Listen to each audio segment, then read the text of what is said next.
if you want to talk about redlining and a lot of the other policies that were put forward, quite frankly, by the Democrat Party, if you're going to go back to Jim Crow, because Jim Crow was Democrat policies. Well, that's what that was. I know that you know don't this. cut me off when I'm trying to make a point. Let me just, Abby, I have to correct. Abby, let me be clear. I don't deny that. I think it's also important for the record to be clear that you had the vast majority of Democrats in the Senate were filibustering the 64 Civil Rights Act led by Robert Byrd, who, by the way, was a mentor to Joe Biden when he went into the United States Senate. So if we're going to talk about the history, let's talk about it clearly and completely.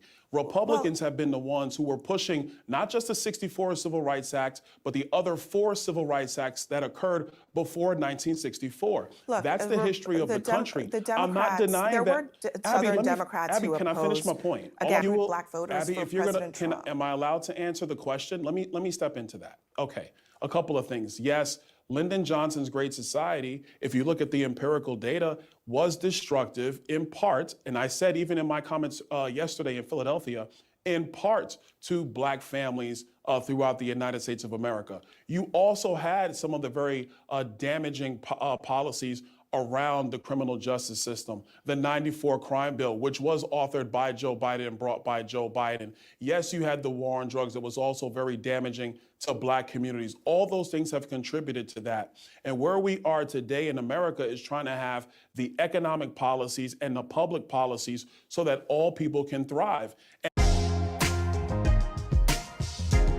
Welcome back, Warriors. It's me, Linda B. Thank you all so much for joining me here today. Today, I have Abby Phillips and Byron Donalds. Now, you remember Byron Donalds. He's a congressman out of Florida and one of the top picks for VP for former President Donald Trump. That's right. Before we get into it, don't forget to do all the things like comment, share, subscribe, watch the video all the way to the very end, and make sure those notifications work. Now, without further ado, let's get into it. I'm Abby Phillip in New York, and I want to get right to it tonight. One of Donald Trump's vice presidential contenders, Congressman Byron Donalds, he made some comments that has a lot of you talking and a lot of Democrats fired up. I'm going to speak with him live in just a couple of minutes, but here are the original remarks. They were made as a part of a pitch to black voters in Philadelphia, and I want you to hear it in its full context. Listen. I grew up with my mom. My dad and my mom, things didn't work out. As an adult, I look at my father and I say, bro, I don't know what happened, but you my father and I love you. Wow. I don't know what happened. I wasn't there. Wow. But I'm gonna tell you this, growing up, the one thing I knew I wanted to do, and this is not about my father, this is about what I wanted to do, is I wanted to be a father to myself. Wow. And so one of the things that's actually happening in our culture, which you're now starting to see in our politics, is the reinvigoration of black families with younger black men and black women. And that is also helping to breed the revival of a black middle class in America. You see, during Jim Crow, the black family was together. That's right. During Jim Crow, more black people were not just conservative, because black people are always a bit conservative-minded, but more black people voted conservatively.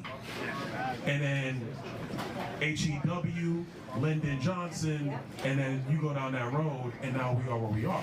What's happened in America the last 10 years, and I say it because it's my contemporaries, it's Wesley's contemporaries, you're starting to see more black people be married in homes, raising kids. It's when you home with your wife raising your kids, and then you look at the world, you're saying, now wait a minute, time out. This does not look right. How can I get something to my kids? It goes back to the conversation of generational wealth. Not just having a job, generational wealth. Now, we should note that many Democrats who jumped on Donalds today claimed that he said that blacks were, quote, better off. As you heard there, he didn't use those exact words in the clip, but the congressman joins me now to talk about that. Congressman, thank you for being here. I want to just focus on really the substance of what you were saying or trying to say in that clip. What did you mean by black families were more together during Jim Crow? Frankly, what that is about the empirical fact that before the Great Society, before Lyndon Johnson's policies, there was more Black families united. The marriage rate in Black America was significantly higher before the Great Society. The period of time that coincides with that, obviously, is Jim Crow era. And then after the Great Society, the marriage rate in the Black community plummeted significantly. The Great Society is a part of that reason, not completely, but it's definitely a part of that. And what you're seeing right now in America is a reformation of Black families in America. That's a good thing, not only for the Black community and for Black families, but it's also a good thing for the country. So what was the point of tying together the Black family and Jim Crow specifically? I mean, Jim Crow, as you know, was a period of racial segregation, of racial terror. Why would you make that connection?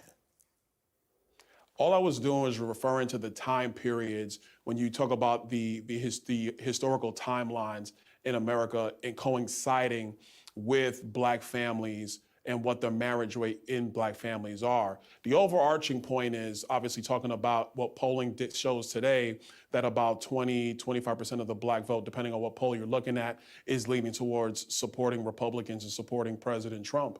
The corollary to that is that when you're in a family unit, husband and wife, living together, working together, thriving together, you're raising your kids, your thought process is now talking about building generational wealth. What am I leaving to my children? What kind of communities do I want my children to come up in? What are the educational opportunities? What's going on with the economy? How does, and then to a broader level, how does foreign policy and all these other public policy issues flow into that? And so when you compare the terrible agenda of Joe Biden and what that's done to families in America, coinciding with the fact that you are seeing a reformation of Black families in America today, which is an absolutely wonderful thing and needs to continue. My view is it also coincides with a more conservative leaning and a more conservative mindset politically in those families. One thing I really want to just get you to address is there were a lot of people who heard what you had to say, and a lot of them are offended by the idea that you would repeat Jim Crow 3 times in your comments as if to suggest that that was a time period because that Black families were, in your words, together, because, in your words, Black people were not just more conservative, they voted more conservatively. That's a good thing. I mean, it sounds like nostalgia. Do you regret using that time frame as a reference? Nobody ever made nostalgia. That was never the point. It wasn't even about that. So where now I'm gonna get my backup is, I didn't say that. I didn't even insinuate that. That is where the media and yes, Hakeem Jeffries and a lot of other people are taking What exactly didn't you insinuate? No, back up. I'm just trying to understand what you're saying. What didn't you insinuate? The premise of your question, I did not insinuate. That is what people are trying to weave into what I said. What I said is crystal clear. It's on my social media. Go to @Byron Donalds on X. You can see the full clip. Abby, I appreciate you playing the full clip. What you are dealing with right now is a political environment where now anything I might say or any major surrogate might say is going to be twisted into the lens of race. That was never the point, not the idea whatsoever. That's what the left does. Everything you say, they twist it and make it about race, because the thing with the left is that they're always pointing the finger at the conservatives. They're always pointing the finger at Republicans, particularly if you are a MAGA Republican. Now, if you're a plant or a rhino like Nikki Haley or Liz Cheney, of course, they'll let you get away with everything because they're really Democrats posing as Republicans. They're rhinos. So they'll let those Republicans get away with saying something. But when it is a true Republican, a true MAGA Republican, particularly if they are a Donald Trump supporter, they always try to weave race into it.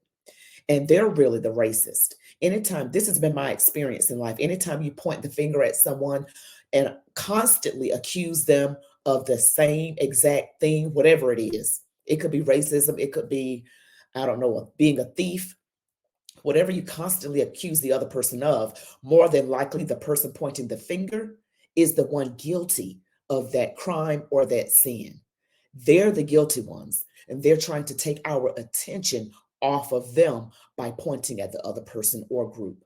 Always remember that. That's a sure sign you're dealing with a person that suffers from the thing that they're accusing the other person of, projection. And just So to what? clarify my questioning of you, I mean, Sure. I understand that this idea that you said it was better, you didn't use the words better, but when I you did talk not. about that time period, you're suggesting that because the Black family was together, they were better off than they are now. See, this is the problem, Abby. So are I so are never they so are you suggested saying that, that that's not the Abby. case, that the Black family was not better No, off I did when not they say were, that, in your Abby. words, together Abby, let me put it in to the you like Jim this. Crow era? Let's agree on something. I am, obviously one of the better communicators in the Republican Party. I know how to put words together. I do it very, very often. So I'm not going to say something that I do not agree with. What America is seeing right now, especially Black America, is the gaslighting that unfortunately does happen in politics, where you take my comments and you want to weave your own political viewpoint into what I said. What I said is very Congressman, clear. I asked you to Hold explain on now. because I Go wanted ahead. what Go I ahead, want to Abby. undo is understand what you're saying here. Because if you're making a comparison, you're saying the Black family was together then, they're not together now, and you're using that to try to say that things are bad now. Well, first of all, let me just to set the table here. By pretty much every available measure, Black families, Black individuals in this country are better off today than they were during Jim Crow. Would you agree with that? Abby, of course I would. I'm not making that point, and this is the problem. What the Democrats, what Hakeem Jeffries did on the House floor, what Jamie Harrison, what the president of the NAACP, what the Biden campaign, because they're the ones who started this. It was really the Biden campaigns who were trying to cherry pick everything.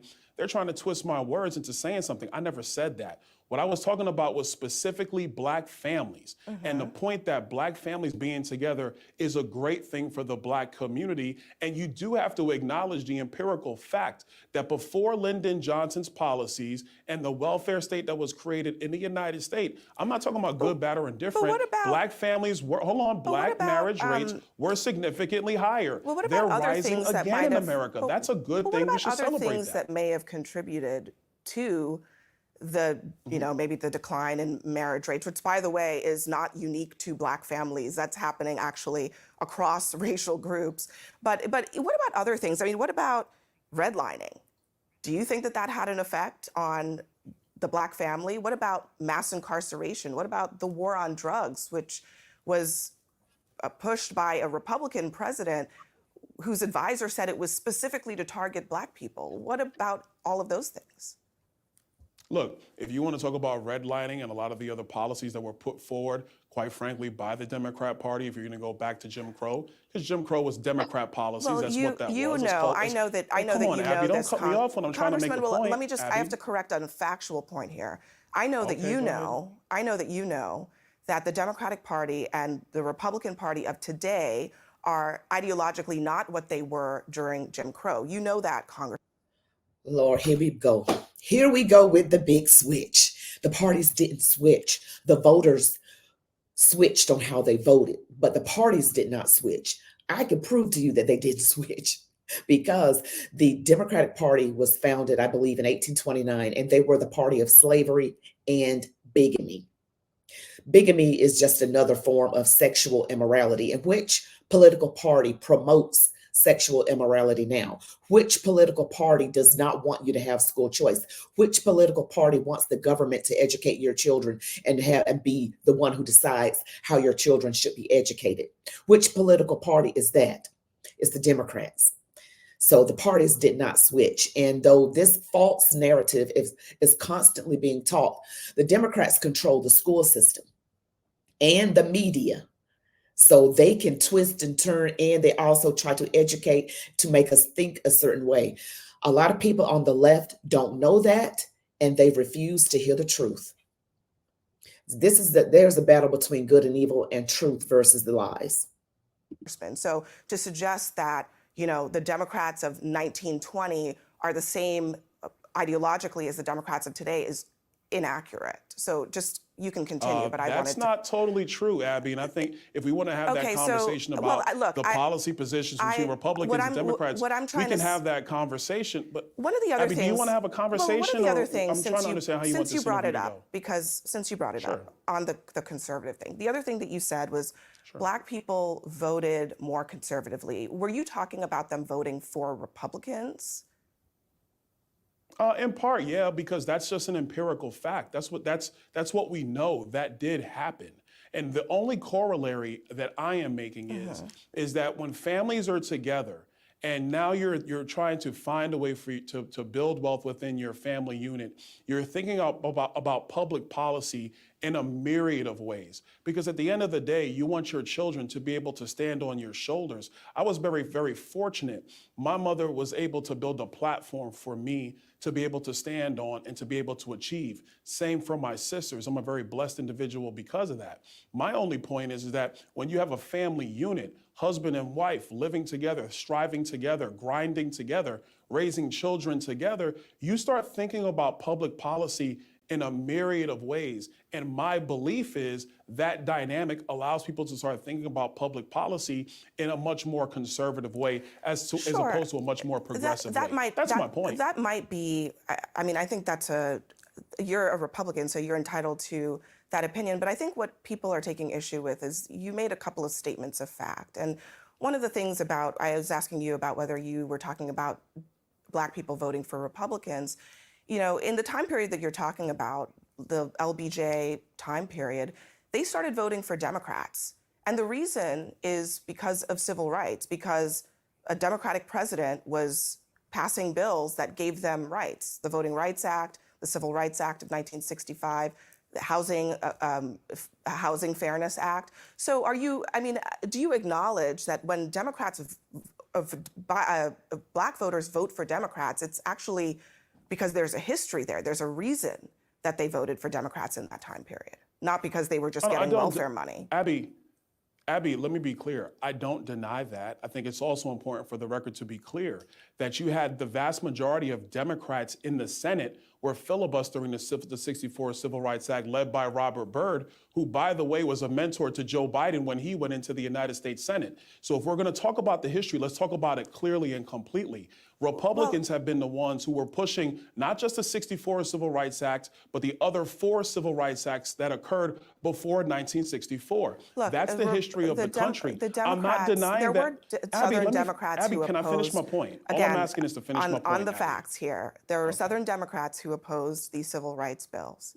But yes, a majority correct. of them voted for it. It was also led by a Democratic president. So you acknowledge that Southern Democrats were recruited into the Republican Party in the time period after that. So when you talk about this, you just have to acknowledge that there's been a switch happening in the two parties. It's not the same today as it was during Jim Crow. And so when you say that Black people voted conservatively, that actually doesn't really tell us anything. It just tells us that they voted for the Republican Party, which is a different thing than it is for today.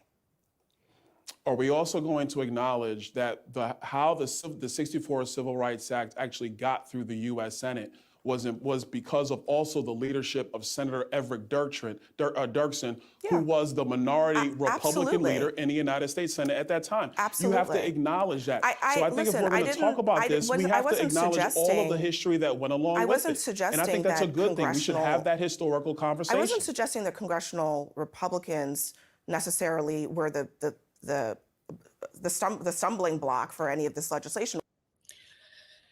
Just so you know, the fact that she is going to praise LBJ, I need you, Abby Phillips, to get educated. She needs to get it together because LBJ, Lyndon Baines Johnson, was a racist. Okay? You all need to get educated on these LBJ character. He has a shady history. If you go to the channel, I'm going to leave a link in the description so everyone can get educated and stop saying that the parties switched. The parties did not switch. I did a video on that. I'll link it at the end of this one since it's talking about this so-called party switch. This again is the left, the liberal left, the Democrats changing history to try to hide their true racist history that they have, and that they're still doing it today. You see it in how they talk. They always bring up racism in everything. You saw it at the commencement ceremony at Morehouse when Jim Crow Joe Biden stood in front of a group of young Black intelligent men at Morehouse and literally said, you have to be 10 times better and your country hates you. That's coming from the man that said, if you have trouble figuring out whether or not you want to vote for me or Trump, then you ain't Black. This is the man that was mentored by Robert C. Byrd, a Klansman, and Hillary Clinton. Hillary Clinton was also mentored by Robert C. Byrd. This is the man that passed those crime bills that incarcerated Black men in mass back in the 80s. And don't forget the 94 crime bill. Democrats, demon rats. They always do that. And then they hide behind lies and say, no, it's the Republicans that are racist. If I hear one more person say that the parties switched, you don't know what you're talking about. The desires of the voter constituencies changed. That is what changed.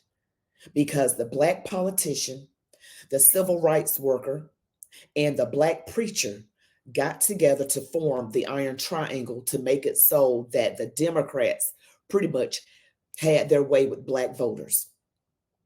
Period. That's how that happened. That's what happened in the 60s with MLK, LBJ. That's what happened. That's truth. Prove me wrong in the comment section. All I'm saying is that when you ask, why do Black people vote for Democrats, you have to acknowledge that that is one of the main reasons. I want to just ask one other thing, though, Congressman. It's striking to me that this conversation about the family, about who is the recipient of government benefits, about who was affected by Lyndon B. Johnson's Great Society, why is it that that conversation only happens to Black people? When white people are on welfare, when white people are recipients of these programs too, when white people have broken families as well, why is this a message that is always directed at Black Americans? I didn't say that at all. I think that's what you're insinuating. But let me. I mean, that's what you did. You were trying to recruit Black voters Abby, for if you're President Trump. am I allowed to answer the question? Let me step into that. Okay, a couple of things. Yes, Lyndon Johnson's Great Society, if you look at the empirical data, was destructive in part, and I said even in my comments yesterday in Philadelphia, in part to Black families throughout the United States of America. You also had some of the very damaging policies around the criminal justice system. The 94 crime bill, which was authored by Joe Biden and brought by Joe Biden. Yes, you had the war on drugs that was also very damaging to Black communities. All those things have contributed to that. And where we are today in America is trying to have the economic policies and the public policies so that all people can thrive. And if you're actually going to compare economic policies and public policies between the 45th president and the 46th president, it's without question they were better under the 45th. Well, look, I mean, so if you're going to examine today, the hold on, Black but Abby, if you're going to unemployment rate was the examine lowest. today in America and Again, where I'm gonna we're interrupt going you as on the- Americans, I'm gonna then interrupt you you have on to the have the right facts, set of economic Congressman. policies and the right set of public Black policies. unemployment I mean, rate Abby, you've was been the interrupting lowest me the in entire interview. American- I'm just trying to have a conversation. I'm going to interrupt you on the facts, Congressman. The Black unemployment Sure, rate go was the ahead. lowest in American history under Joe Biden just last year. The poverty rate. Let me just correct you, Miss Abby, left-leaning, working for Communist News Network, Phillips. First of all, the Black poverty rate, I don't know what kind of data she's looking at. People today have to have, well, not everyone. A lot of people have to have more than one job just to keep food on the table. So it looks like the poverty rate and the unemployment rate is lower, but that's because they have to have more than one job instead of just one, so they can live a regular life. That means they have to work their fingers to the bone to pay for these high gas prices and high food prices. And oh, let's not talk about the immigrants, but we're going to talk about the immigrants, the illegal immigrants. People on the right don't have anything against immigrants as long as they come through legally. Okay, but the left is going to twist it and say that's anti-immigrant rhetoric. No, it's anti-illegal immigrant rhetoric. And I found out those folks are coming from insane asylums, mental institutions and jails. They're not sending their best folks over here. A lot of them are committing crime. If you've seen it in the news with Lake and Riley in Georgia, she was a University of Georgia student. So that's the biggest issue right now is immigration. And they're going to try and make it look like the numbers for employment have gotten better, only because people have to work more than one job to put food on the table. So you can always spin a truth depending on how you want to spin it to support whatever narrative you're trying to push. But I want everybody under the sound of my voice to pay attention, not to what just the news is spoon feeding you, but what actually is happening in your life. If you live in one of those sanctuary cities, you know that it is terrible there. New York City, Chicago, complaining all the time. These are Democrat policies. Democrats, demon rats. For Black people is the lowest under Joe Biden. So you cannot say empirically for Black people that from a financial level, things were better under Trump. There are other ways that you can make this case, but you cannot say that.